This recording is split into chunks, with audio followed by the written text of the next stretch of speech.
Saludos, bienvenidos a Entrevista 16 por N16. En la ocasión vamos a hablar sobre el Tribunal Constitucional Dominicano, sus funciones, su origen histórico, así como sobre las garantías constitucionales con el abogado constitucionalista, experto en Derecho Administrativo, Omar Ramos, docente de la Universidad Católica Santo Domingo y de la UAS. Todo esto después de esta pausa.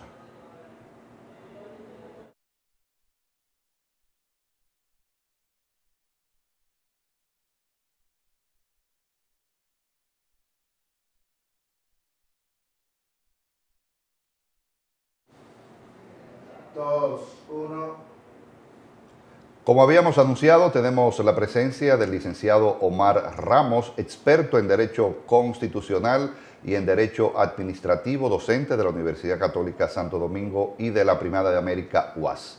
Profesor, bienvenido a Entrevista 16. Para mí es un gran honor tener la oportunidad de estar en Entrevista 16 porque socialmente este programa ha sido categorizado como de interés jurídico, social y político, gracias a su persona que es valorado como un académico a carta cabal. Muchas gracias. Muchas gracias a usted, profesor. Lo primero que queremos dilucidar es la evolución de la justicia constitucional en la República Dominicana. El Tribunal Constitucional ha tenido interés, primero, una evolución desde la óptica internacional y también nacional. Deberíamos primero tratar la internacional para ver cómo ha ido evolucionando en la comunidad jurídica comparada y ha llegado lo que es la justicia constitucional en el Tribunal Constitucional. Nosotros debemos remontarnos a Roma como el homo primero exhibendo, en donde era una figura en donde se impedía al pretor llevar por temas de deuda, encarcelar a una persona. Después ya sucede lo que es la facultad de las personas no poder recurrir ante una justicia para limitar lo que es la libertad por deuda. Ahí sucede ya lo que es el control difuso y pasa con la sentencia Marbury versus Madison, que no es la primera comentada para hablar sobre el control difuso o judicial review que nace en Estados Unidos, sino que la primera de las sentencias más importantes es la sentencia que habla sobre el caso inglés del médico Thomas Bonham. ¿Qué se habla en ese caso? En donde el gremio médico impide ejecutar sus funciones de médico a un titular, el señor Bonham, pero este sigue y le pone una multa. ¿Qué sucede? Eso va a la justicia ya inglesa y ellos deciden que las personas no pueden ser juez y parte al mismo tiempo, el gremio, en el sentido de que condenó con una multa a favor de ellos mismos, y ahí ya nace como el control difuso va naciendo para que todos los órganos del Poder Judicial puedan interpretar la Constitución. Ya el control concentrado, que es el modelo adoptado por un órgano especializado como el Tribunal Constitucional, se establece en 1820, es el modelo austríaco, el modelo europeo con Hans Kelsen y su teoría del derecho, también en el capitalista en el capítulo 18, en donde se establece un control especializado en materia constitucional. En 1820 fue creada la primera constitución a nivel de legislatura con un modelo concentrado de constitución, especificando, eso fue en Austria. Ya eso evolucionó tras la Segunda Guerra Mundial por toda Europa Occidente. En Latinoamérica fue a partir de las décadas de los 80 y 90 que ya comenzó a estipularse lo que es el control concentrado. Ya en República Dominicana el control concentrado de manera literal y detallada logra en la Constitución del 2015. No obstante, nosotros habíamos tenido una evolución, ir creciendo en lo que es materia de control concentrado. En 1924 se le estableció la facultad en primera y en única instancia, la Suprema Corte de Justicia de 1924, en esa reforma constitucional, de obedecer y de filtrar cualquier tipo de norma cuestionado. Pero ¿qué sucede? Estaba a la condición de que si nacía de otro órgano que era no la Suprema Corte de Justicia, debía sobreseer ese caso hasta tanto lo conociera. Después de 1924 y las reformas que existieron luego, se eliminó ese tipo de control concentrado y volvió en 1994, prácticamente 60 o 70 años posteriormente. ¿Y qué sucedió en 1924? Que se le otorgaba la facultad a la Suprema Corte de Justicia para interpretar las leyes o normas, pero se dejaba abstracto quién era competente, quién era habilitado legítimamente y jurídicamente para habilitar a la Suprema Corte de Justicia de hacer una aplicación. El famoso interés legítimo. El famoso interés legítimo. Ya eso evolucionó en materia de control concentrado a que en el artículo 185 numeral 1 se establezca que las acciones directas de inconstitucionalidad sean interpuestas por aquellas personas que tienen interés legítimo jurídicamente protegido. Existe una contradicción en el método de 1994 y la del 2015, porque la del 2015, la persona que acciona contra una determinada norma por considerarla no conforme a la Constitución debe explicar de qué modo le afecta directamente esa norma. Mientras que en 1994 la reforma constitucional habilitó a toda persona el interés populus, a toda persona que se sienta vulnerada por el hecho de que una norma se nos aplica a todo, entonces cualquier persona, aunque no tenga una afectación directa, podría cuestionarla. El mismo Tribunal Constitucional adoptó esta medida dependiendo la fecha en que fue interpuesta la acción directa. Me explico. Si la fecha de la acción directa fue interpuesta después de la publicación de la Constitución del 2015, entonces ellos adoptaron la teoría del interés legítimo. Si fue adoptada previamente, entonces es adoptada por la teoría de la acción popular. Una pregunta, profesor. Para la reforma del año 2010, que fue donde surge el Tribunal Constitucional, se hablaba en los debates y en las discusiones de reforma si era una sala constitucional o un tribunal constitucional. Y al final de cuentas se aprobó el Tribunal Constitucional. Pero ¿en qué medida es beneficioso o perjudicial una sala dentro de la Suprema o un tribunal constitucional independiente? Ahora, en República Dominicana se está hablando de lo que es un Estado constitucional. Ya nosotros hemos evolucionado de un Estado de Derecho en donde las personas simple y únicamente, tanto gobernantes como gobernados, deben de aplicar lo que es las leyes. Y ahora se habla de un Estado constitucional en donde se le obliga a gobernantes y a gobernados a aplicar y a respetar lo que es la ley sustantiva. En ese sentido se estableció el principio de supremacía constitucional, en donde establece que sería nulo de pleno derecho y deberían no aplicarse por presunción de inconstitucionalidad cualquier norma que vulnere nuestra Constitución dominicana. ¿Qué sucede? Existen países a nivel comparado en donde establece una sala. ¿Qué quieres decir una sala? Por ejemplo, Costa Rica. Costa Rica, que pertenece a la Suprema Corte de Justicia, al endamiaje del Poder Judicial y tiene una sala especializada en materia de control constitucional. Pero ¿qué sucede? Este modelo no es el más conveniente porque la supremacía de la Constitución y principalmente nosotros en un país en vía de desarrollo donde reformamos la Constitución por intereses políticos, partidistas o de conveniencias personales, nosotros necesitamos un control totalmente concentrado, definido, independiente, fuera del Poder Judicial, en donde sea capaz y exclusivamente de interpretar la Constitución y aplicar los principios, conceptos, derechos y deberes fundamentales en favor de las personas. Nosotros estamos a favor de que ese control concentrado se mantenga totalmente independiente y autónomo, pero recordamos la posibilidad de que nosotros en República Dominicana tenemos un control mixto. ¿Qué quiere decir dicho? Que también un control difuso se le otorga la posibilidad al Poder Judicial, no importa qué jerarquía constitucional tengan los órganos, jueces de paz, jueces de primera instancia, de instrucción, pueden interpretar y aplicar la Constitución dominicana en el sentido más favorable siempre a la persona que se le vulnera. Y ya está el control concentrado, que sería la posibilidad del Tribunal Constitucional como órgano especializado en materia que tiene la última palabra para salvaguardar los derechos constitucionales y también crear un orden constitucional. Eso es con relación al control difuso y control concentrado.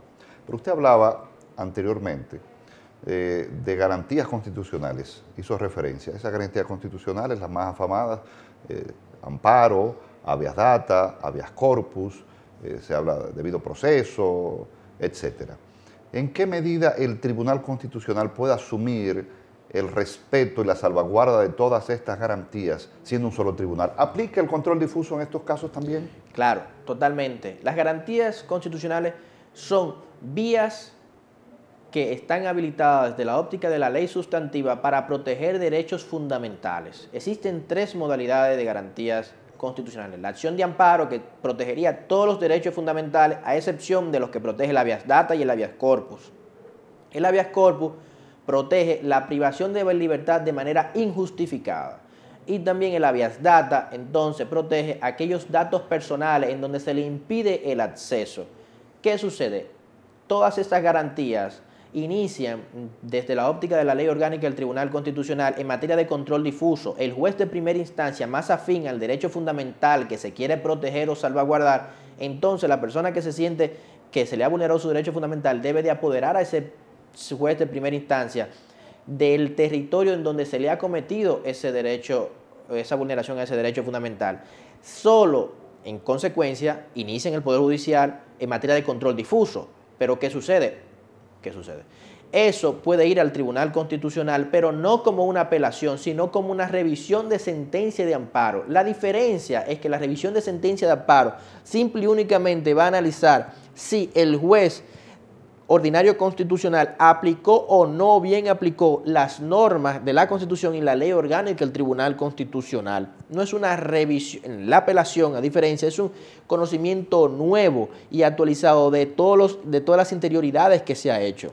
Podríamos decir que no hay un doble grado en materia de amparo. No, en materia de grado no existe un doble grado, sino una revisión de la sentencia y de las actuaciones que hace el juez constitucional ordinario en materia de control difuso en la aplicación de las leyes que se relacionan en materia constitucional. En ese sentido, también otros procedimientos que son de gran interés para la comunidad jurídica y que también tienen participación mediante el control difuso es la revisión de sentencias jurisdiccionales que han adquirido autoridad de la cosa irrevocablemente juzgada, que son aquellas que cuando ya sucede la posibilidad de que la Suprema Corte de Justicia determinó de manera detallada y precisa que adquirió una sentencia con la autoridad irrevocablemente juzgada, esta sentencia podrá ser recurrida ante el Tribunal Constitucional, pero siempre que esté habilitado un recurso ordinario, no el Tribunal Constitucional tendrá la obligación de declararlo inadmisible porque no es una usurpación de las funciones del Poder Judicial. No, es que cuando ya derima el Poder Judicial todo lo relacionado con los hechos y las leyes, entonces el Tribunal Constitucional podrá revisar esa sentencia de acuerdo a los preceptos constitucionales y simple únicamente no va a analizar hechos, simple únicamente va a identificar si el juez aplicó o no, o existió vulneración al debido proceso, a la tutela judicial efectiva, fundamentales, a los derechos fundamentales. Profesor, vamos a tener que hacer una primera pausa después de este recorrido, donde hemos hecho énfasis en tres funciones del Tribunal Constitucional, que es la acción directa de inconstitucionalidad, la revisión de los amparos y la revisión de las decisiones jurisdiccionales. Hacemos una pausa y retornamos con el profesor Omar Ramos.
Gracias por seguir con nosotros en Entrevista 16, haciendo un interesantísimo recorrido por el ámbito constitucional de la República Dominicana con el profesor Omar Ramos.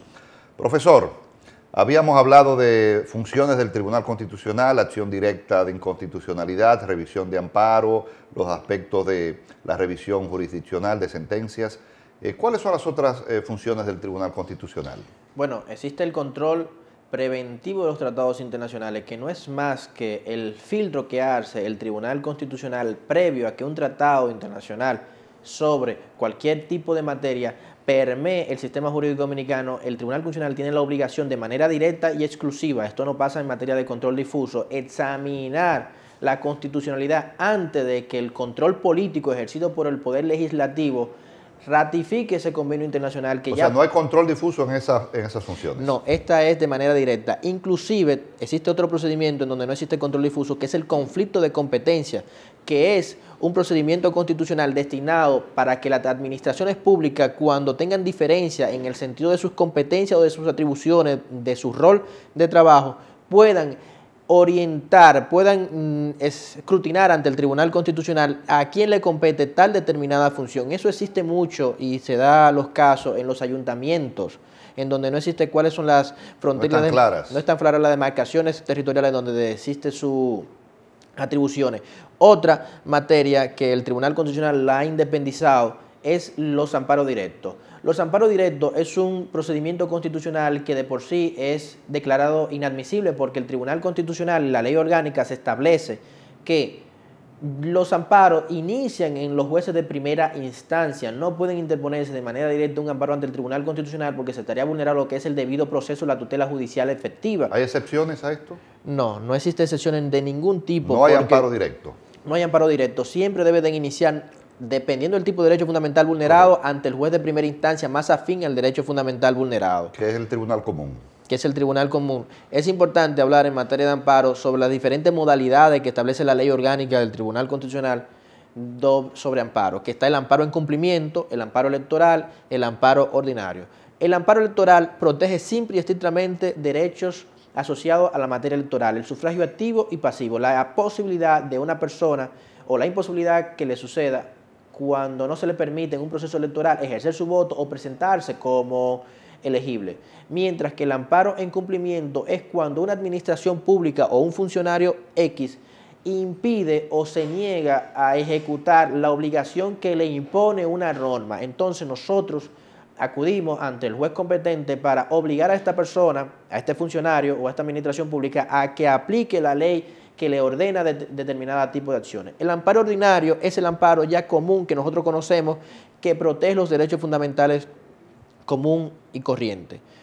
Importante también es otra materia que ya el Tribunal Constitucional que ha establecido, es el control a posteriori de los tratados internacionales. El Tribunal Constitucional especificó que ningún juez ordinario ni el Tribunal Constitucional podrá aplicar un tratado internacional, no importa que verse sobre derechos humanos, que sea contrario a la Constitución, y es por lo que deberá declararlo totalmente inaplicable para el caso concreto. Y esto se da por el principio de soberanía nacional, por el principio de no intervención de los poderes extranjeros, que nosotros en la República Dominicana somos un país totalmente independiente y soberano ante la comunidad internacional. Una pregunta que siempre muchos ciudadanos se hacen es, ¿cuál es la diferencia entre derechos humanos y derechos fundamentales?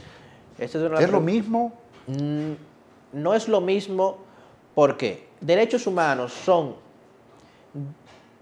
cualidades inherentes a la persona humana, son derechos naturales que son otorgados a nosotros por el simple y único elemento de haber nacido. Sin embargo, los derechos fundamentales son estos derechos humanos, pero positivizados en una ley sustantiva. Positivizado en una ley sustantiva quiere reflejar que están transcritos en una constitución, que están reflejados y debidamente literalizados en lo que es una constitución. Individualizados. Sobre los derechos humanos y los derechos fundamentales existen interpretaciones y características medulares que lo definen. Primero, el principio de progresividad. Los derechos fundamentales deben de interpretarse de manera progresiva y siempre escalonada, donde se le oferte más y más derechos a la sociedad dominicana. También el principio de aplicación inmediata de la Constitución, en el sentido de que lo que se pretende proteger es la Constitución dominicana, ante todo, impedir una vulneración a los derechos fundamentales. Otra de las interpretaciones que se le pueden hacer a los derechos humanos es el principio de progresividad, en donde los derechos fundamentales cada vez más deben de estar más y más protegidos y no deben de limitarse. En consecuencia, los derechos fundamentales siempre van a estar de manera avanzada, desarrollada, y esto que ya hemos logrado en esta Constitución del 2015 no podrán ser mermados en un futuro. O un aspecto interesante es el control de convencionalidad. ¿A qué se refieren los tratadistas y los jurisconsultos en este sentido? Miren, los jueces dominicanos en materia de control difuso y concentrado no solamente deben de interpretar la Constitución o ley sustantiva dominicanas, ni las leyes orgánicas y ordinarias. Eso sería el control de constitucionalidad cuando un juez, no importa su jerarquía, ni si es difuso o concentrado, interprete y aplica la Constitución. La Constitución. Ahora bien, el control de convencionalidad. El control de convencionalidad entonces sería la aplicación en cada caso concreto de los jueces dominicanos de la Convención Americana sobre Derechos Humanos. Para hablar de control de convencionalidad debemos diferenciarlo entre el control concreto y control difuso. El control concreto es ejercido por la Corte Interamericana de Derechos Humanos al momento de aplicar su norma suprema, que sería la Convención Americana. El control difuso entonces es todos los estados que son signatarios a esa Convención Americana de Derechos Humanos están en la obligación también de aplicar la Convención Americana en cada hecho concreto. A eso se le llama control difuso de convencionalidad. Un dato importante sobre el control de convencionalidad fue que surgió mediante un voto disidente. Es para que veamos la importancia de los votos disidentes o votos salvados, en donde fue un juez de la Corte Interamericana de Derechos Humanos que en el 2003 plasmó la posibilidad de los estados signatarios de la Convención Americana de poder interpretar y aplicar la Convención, que no es exclusiva competencia de la Corte Interamericana. ¿Qué sucede de ese voto disidente de este magistrado? Que 3 años después, entonces, la Corte Interamericana le ratificó ese voto disidente, estableciendo que efectivamente todos los magistrados de los países receptores de la Convención Americana pueden interpretar la Convención Americana y deben de aplicarla.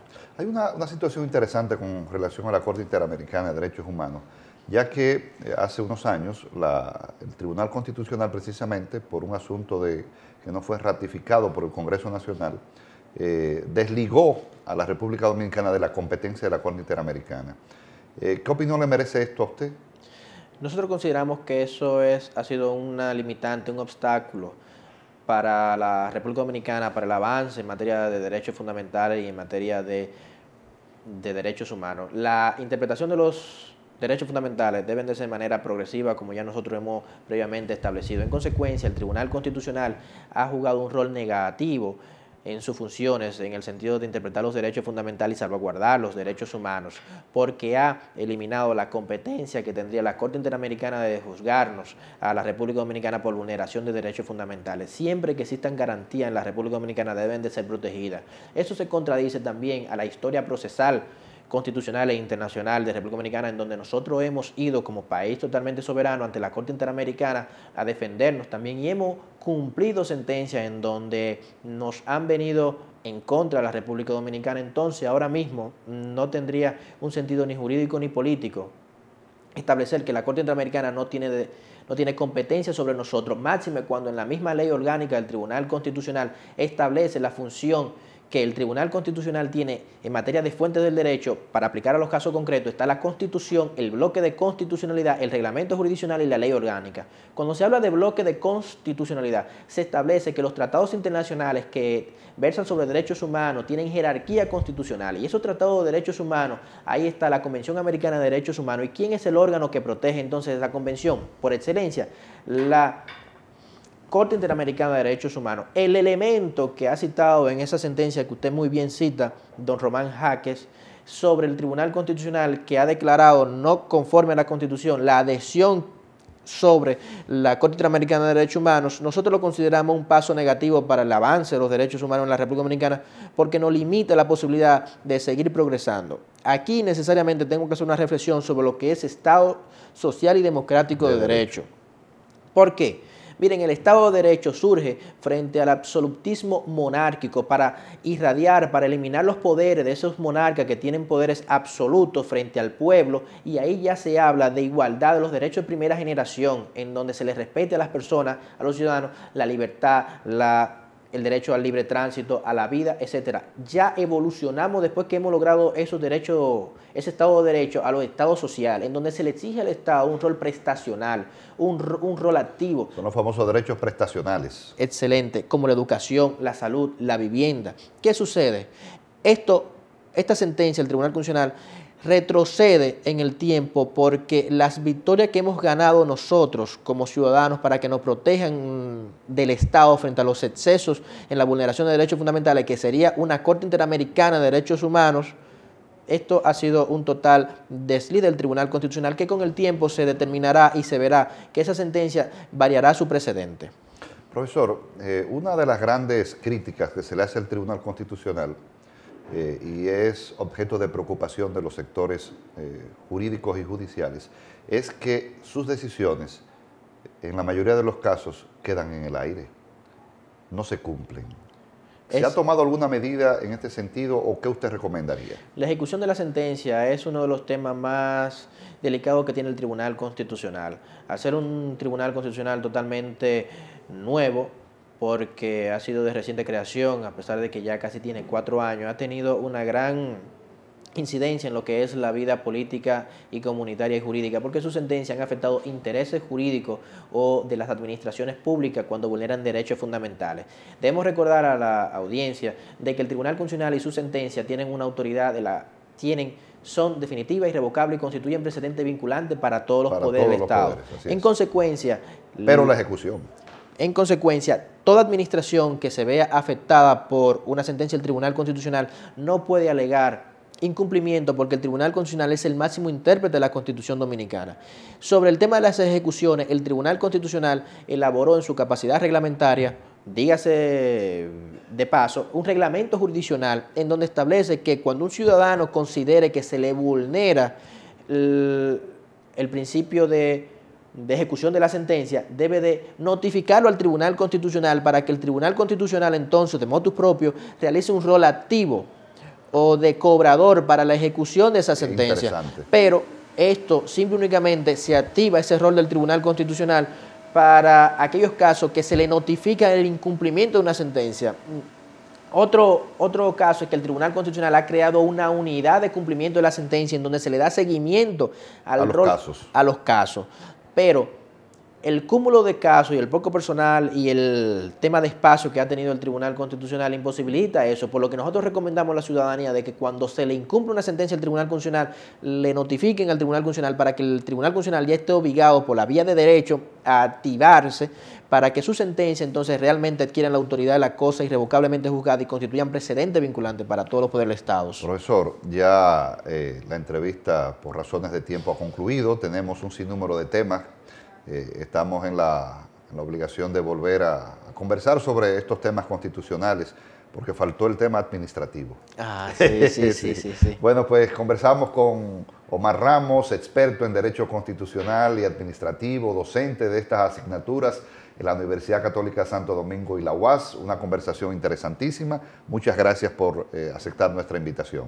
Muchas gracias. Y a ustedes sigan con la programación regular de N16.